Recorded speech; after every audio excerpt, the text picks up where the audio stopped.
अस्सलाम वालेकुम। Channel philosophy of education में खुश आमदीद।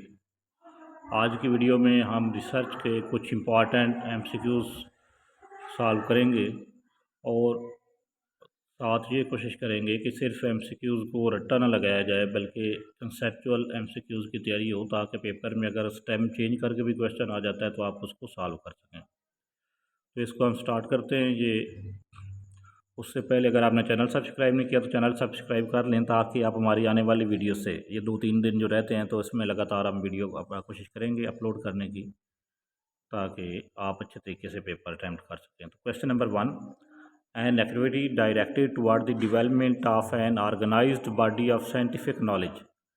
ठीक है, an activity directed toward the development of an organised body of scientific knowledge. तो ये सिंपली जो है ये रिसर्च की डेफिनेशन है, तो इसका राइट आंसर होगा research.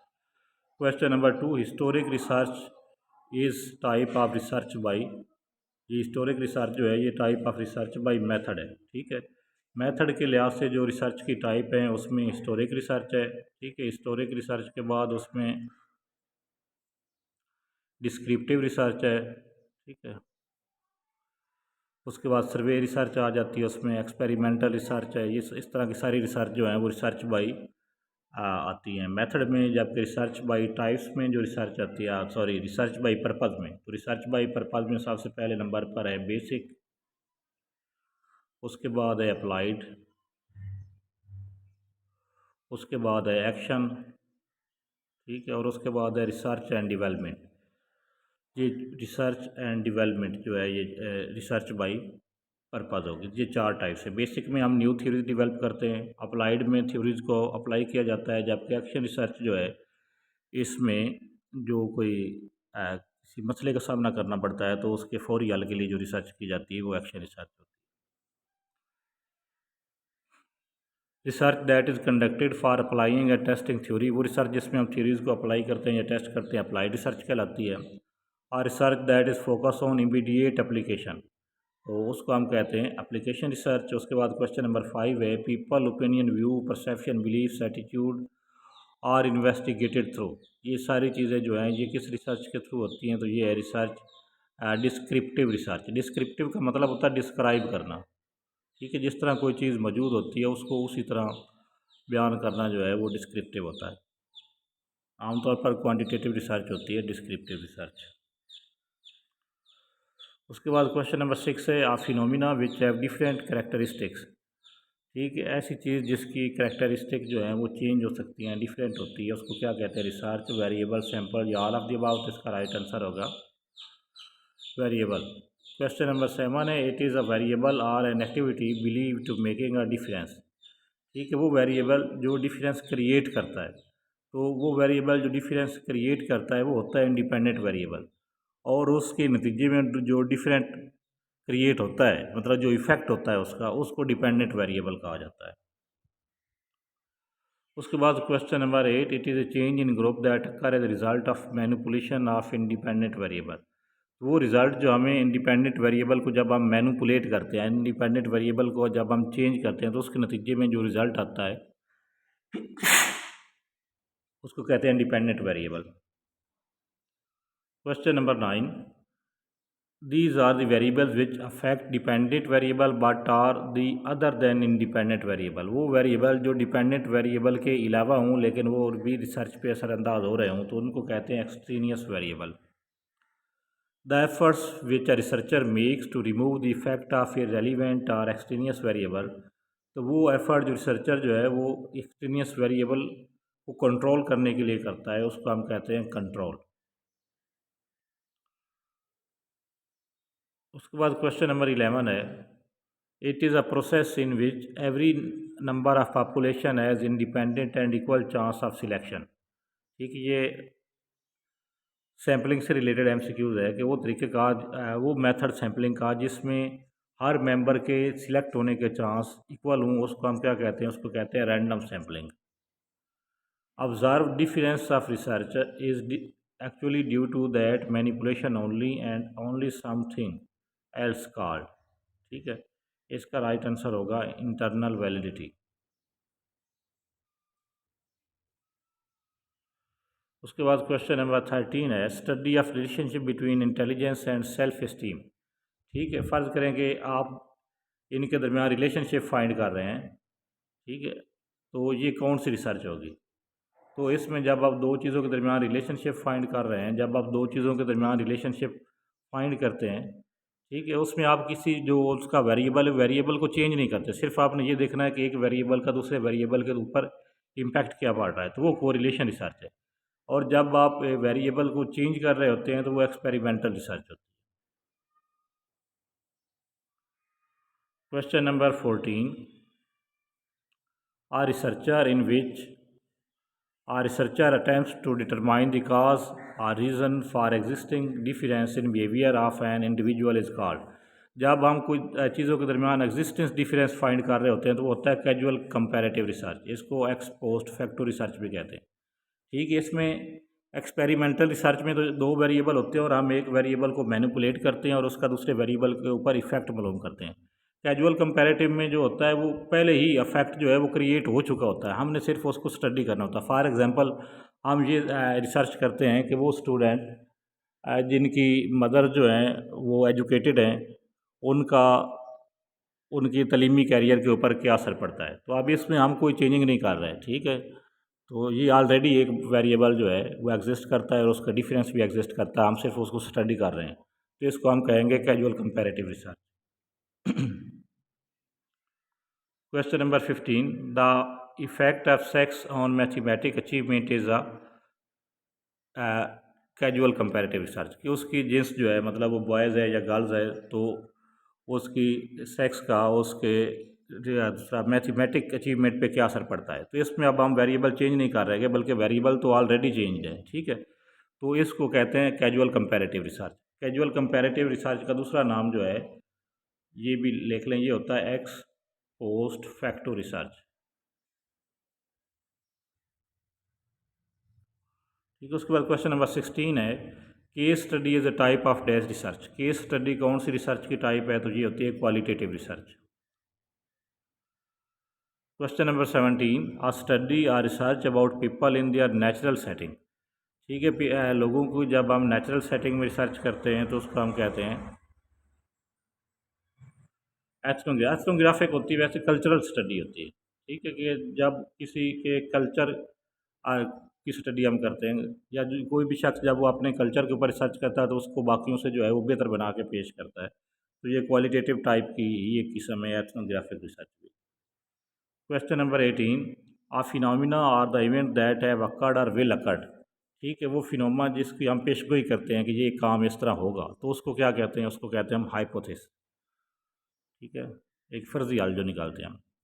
There is a significance difference between the science achievement of elementary student through taught through computer and do taught without computer. ठीक है, ये हाइपोथेसिस की टाइप्स हैं, इसके ऊपर भी एक वीडियो जो है वो मैंने बनाई हुई है। There is a significant difference कि इनके दरमियान जो है वो कुछ डिफरेंस है। ठीक है, तो इसको हम कहते हैं नॉन डायरेक्शनल हाइपोथेसिस। इसकी जो हाइपोथेसिस की मुख्तलिफ टाइप्स हैं उनके ऊपर एक वीडियो जो है वो आप अगर रिसर्च की प्ले लिस्ट में जाएंगे तो वहाँ आपको वेरिएबल की टाइप्स पे भी वीडियो मिल जाएगी और हाइपोथेसिस की टाइप्स पे भी। Question number 20, hypothesis that indicate the nature of relationship. ठीक है, ऐसा हाइपोथेसिस जिसमें ये बताया जाए कि उसका उनके दरमियान रिलेशनशिप पॉजिटिव होगा, नेगेटिव होगा, किस तरह का रिलेशनशिप होगा, तो उसको कहते हैं डायरेक्शनल हाइपोथेसिस। ठीक है, और अगर उनके ये ना बताया जाए, ये बताया जाए कि उनके दरमियान रिलेशनशिप है, उसकी डायरेक्शन ना बताई जाए कि वो पॉजिटिव रिलेशनशिप है या नेगेटिव रिलेशनशिप है, तो उसको कहते हैं non directional. Question 21, dash is a group और इंटरेस्ट फॉर द रिसर्चर। ठीक है, रिसर्चर जिस ग्रुप पे रिसर्च कर रहा होता है उसको हम कहते हैं population. A small portion of population selected by specific procedure for observation and analysis. तो पॉपुलेशन का वो एक पोर्शन जिसको हम सिलेक्ट करते हैं उसके ऊपर रिसर्च करने के लिए, तो वो होगा sample.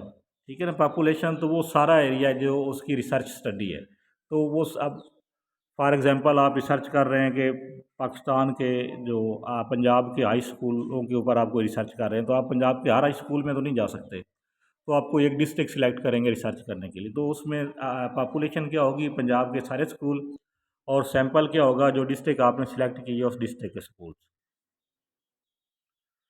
Question number 23. It is a process of selecting a number of individual for a study. Population, sample, procedure, sampling. तो वो प्रोसेस जिसके ज़रिए हम सैंपल सिलेक्ट करते हैं, तो सैंपल सिलेक्ट करने का प्रोसेस जो होता है उसको सैम्पलिंग कहा जाता है। Question 24. It is not possible to satisfy the chance that each number of population has of being selected a sample.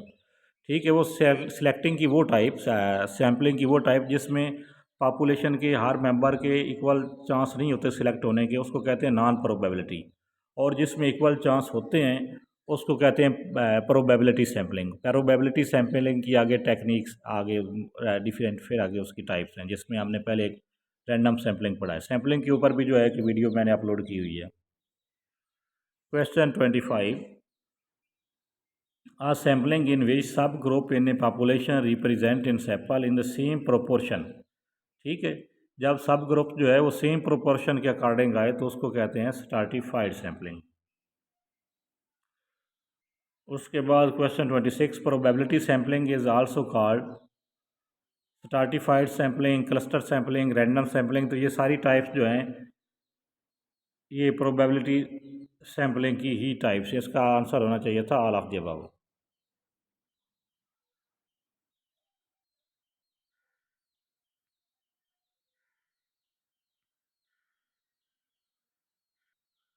ठीक है, क्वेश्चन 26 का राइट आंसर बनता है ऑल ऑफ द अबव। यहाँ पे ये गलत टिक हुआ है रैंडम सैम्पलिंग पे। ठीक है, ये तीनों जो हैं ये प्रोबेबिलिटी सैम्पलिंग की टाइप है, स्ट्रैटिफाइड भी, क्लस्टर भी, रैंडम भी। तो ऑल ऑफ द अबव इसका राइट आंसर बनेगा। Question 27. A sampling in which group or institution is randomly selected. जिसमें हम ग्रुप सिलेक्ट करते हैं रैंडम तरीके के साथ, वो क्लस्टर सैम्पलिंग होती है। ठीक है, स्ट्रैटिफाइड सैम्पलिंग में हम प्रोपोर्शन के लिहाज से सैम्पलिंग करते हैं, क्लस्टर सैम्पलिंग में हम पूरे ग्रुप सिलेक्ट करते हैं। ठीक है, और रैंडम सैम्पलिंग में हर इंडिविजुअल जो है वो रैंडमली उसके सिलेक्ट होने के चांसेस होंगे। Question number 28. Convenience sampling. Convenience sampling जो है ये नॉन प्रोबेबिलिटी सैम्पलिंग की टाइप है। कन्वीनियंस का मतलब होता है कि आप रिसर्च करते हुए जो लोग आपको ईजिली अवेलेबल होते हैं आप उन पर रिसर्च कर लेते हैं, तो ये नॉन प्रोबेबिलिटी सैम्पलिंग होगी। When the listing of population is not possible, interviews are given from exact number of quotas from person is called. ठीक है, जब आपको फ्राम कोटाज फ्राम पर्सन, ठीक है, ये कोटा सैम्पलिंग है। तो जब आप कोटा का इंटरव्यू करते हैं तो वो कोटा सैम्पलिंग होगा, ये नॉन प्रोबेबिलिटी सैम्पलिंग की एग्जांपल होगी। Question number 30. An interview in which pre planned questions are asked. ऐसा इंटरव्यू जिसमें आप प्री प्लान्ड क्वेश्चन पूछते हैं वो स्ट्रक्चर्ड इंटरव्यू होगा। ठीक है, these are used for obtaining data or small interaction group per member, sociometric scales के ज़रिए हम डाटा जो है वो कलेक्ट करते हैं। उसके बाद है question number 32. Scale that represent the lowest level of measurement. सबसे लोएस्ट लेवल को जो स्केल मेजर करता है उसको हम कहते हैं नॉमिनल स्केल। ठीक है, नॉमिनल, ऑर्डिनल, इंटरवल और रेशो स्केल। तो इसका मैं हमेशा बताता हूँ कि ये एक नायर मोबाइल होता था, क्यू मोबाइल का। एस से इसकी तरतीब याद रखें, एन से नॉमिनल, ओ से ऑर्डिनल, आई से इंटरवल और आर से रेशो स्केल। स्केल्स के ऊपर भी एक वीडियो मैंने अपलोड की हुई है। उसके बाद क्वेश्चन नंबर 33 है scale that rank the person और object in term of degree. ठीक है, डिग्री के लिहाज से अगर हम उसको करें फर्स्ट, सेकंड, थर्ड, तो वो ऑर्डिनल स्केल होता है। उसके बाद scale that have all characteristic of nominal scale but also have equal interval. तो जिसमें इक्वल इंटरवल होते हैं उसको हम कहते हैं interval scale. Question number 35. The scale that represent the highest most precise level of measurement. तो सबसे ज़्यादा प्रिसाइज स्केल कौन सा है, तो वो है राइट आंसर है रेशो स्केल, और सबसे लेस होगा nominal scale. Question 36. In statistic the term central tendency relate to the way in which quantitative data tends to cluster around some value. Statistic, measure of central tendency, standard deviation या evaluation। तो इसका right answer होगा measure of central tendency। Question number 37. It show how much variation or dispersion. ठीक है, variation या dispersion हमने find करनी हो तो उसके लिए हम यूज़ करते हैं स्टैंडर्ड डेविएशन। उसके बाद question number 38. The arithmetic average off score is called mean. Arithmetic average को हम मीन भी कहते हैं, मिड पॉइंट को हम मीडियन कहते हैं। ठीक है, मीन होता है अरिथमेटिक एवरेज, एवरेज जो निकालते हैं हम, ठीक है, जिसमें टोटल को हम नंबर पे डिवाइड करते हैं। उसके बाद मोड होता है कौन सी रकम ज़्यादा बार आई है, और मीडियन होता है उनका दरमियान वाला पॉइंट कौन सा है। Question number 42, the score that is attend bye more subject, तो जो रकम ज़्यादा बार आई होती है उसको हम मोड कहते हैं। Question 43, the mean of the most scores,